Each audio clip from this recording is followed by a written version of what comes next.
Cet excursus sera consacré à un genre pictural particulièrement apprécié à partir de la fin du XVIIe siècle et surtout au XVIIIe siècle, que l'on appelle le caprice. Le terme de caprice désigne initialement, si l'on s'en réfère au dictionnaire universel de Furetière, publié en 1690, un dérèglement d'esprit. On le dit quand, au lieu de se conduire par la raison, on se laisse emporter à l'humeur dominante où on se trouve. Il dit aussi qu'un autre sens du mot caprice se dit aussi des pièces de poésie, de musique et de peinture qui réussissent plutôt par la force du génie que par l'observation des règles de l'art et qui n'ont aucun nom certain. Alors, qu'est-ce que c'est qu'un caprice, au fond? Pour résumer, eh bien, c'est effectivement un genre qui peut être poétique, musical ou pictural. Nous parlerons ici uniquement de la question picturale. Est un genre dans lequel, au fond, un peintre ou un graveur ou un dessinateur cherche faire, à exprimer finalement toute la variété, la diversité et l'ingéniosité de son imagination. Il s'agit donc d'un genre dans lequel l'esprit du peintre se libère des conventions et des règles de son art pour essayer de proposer des représentations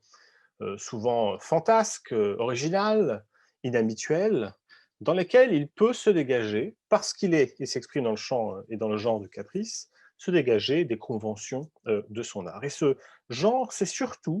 euh, c'est surtout exprimé dans le cadre de la représentation de l'architecture. L'un des plus célèbres peintres de caprice, c'est le peintre italien Giovanni Paolo Pagnini, qui nous représente ici typiquement une scène imaginaire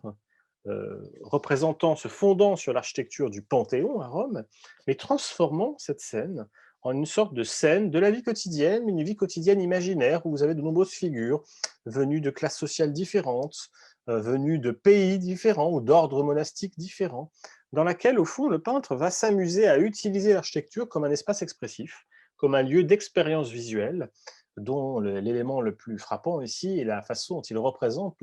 la lumière du soleil entrant par l'oculus, par le sommet du dôme et venant frapper une partie de la composition.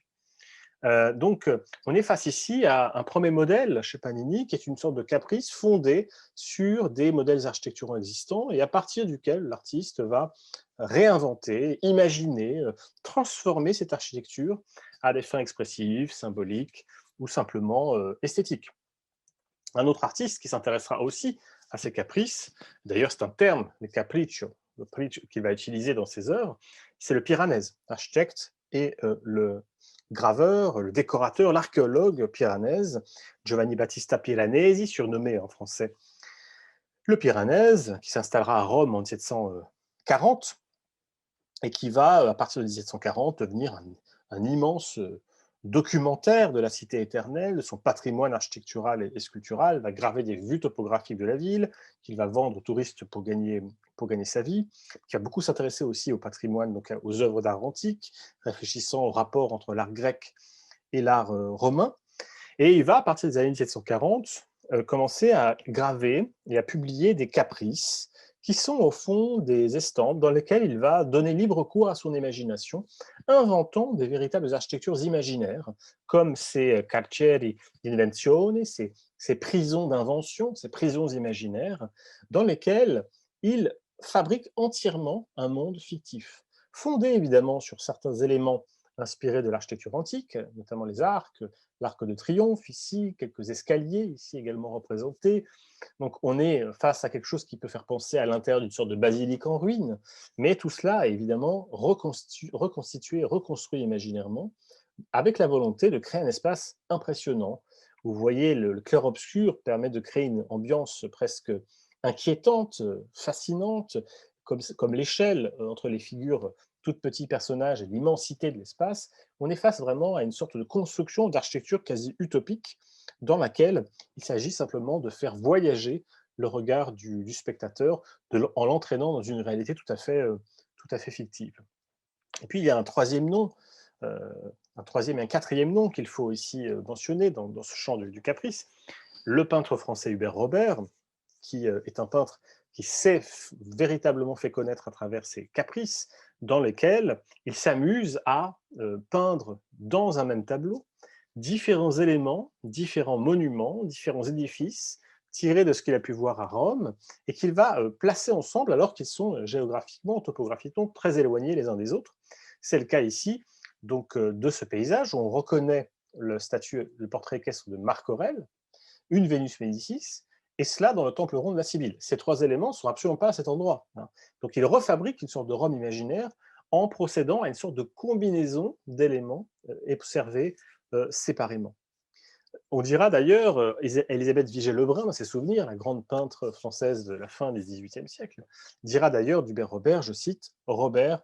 peintre en paysage, excella surtout à représenter des ruines. Ces tableaux dans ce genre peuvent être placés à côté de ceux de Jean-Paul Panini, Giovanni Paolo Panini, que je viens d'évoquer.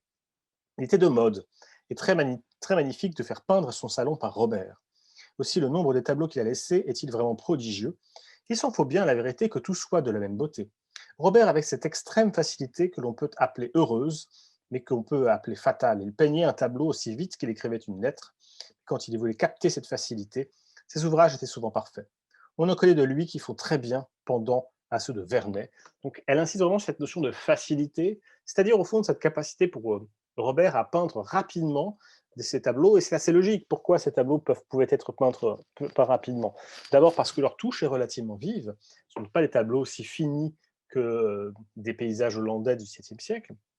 mais aussi d'autre part parce que ces tableaux fonctionnent précisément sur un répertoire relativement limité de formes architecturales ou sculpturales que le peintre recombine en permanence. Donc au fond, Robert travaille, les paysages de Robert fonctionnent souvent sur un stock relativement limité, mais en permanence réexploité, recombiné de façon différente. Donc ça facilitait évidemment de la composition de nouvelles œuvres à partir de ce répertoire de formes. Et puis évidemment, un dernier artiste mériterait d'être cité ici, un artiste qui lui aussi s'est illustré dans le genre du caprice, caprichos, comme on le dit, c'est le titre apocryphe qu'on a donné à cet ensemble d'estampes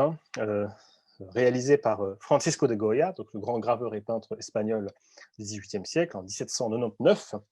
et qui est un exemple assez frappant et intéressant de ces caprices, où véritablement le frontispice que je vous montre, le frontispice de ce recueil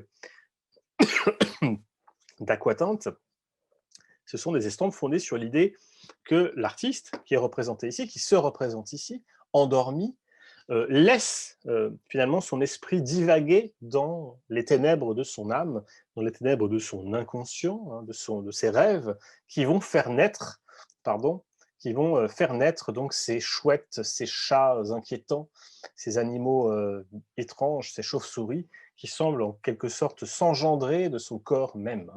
Le titre « El sueño de la razón produce monstruos », le sommeil de la raison produit des monstres, peut être en quelque sorte considéré comme une sorte d'emblème de ce qu'est le genre du caprice, qui au fond est le genre qui valorise et qui met en scène la liberté quasi irrationnelle de l'imagination artistique.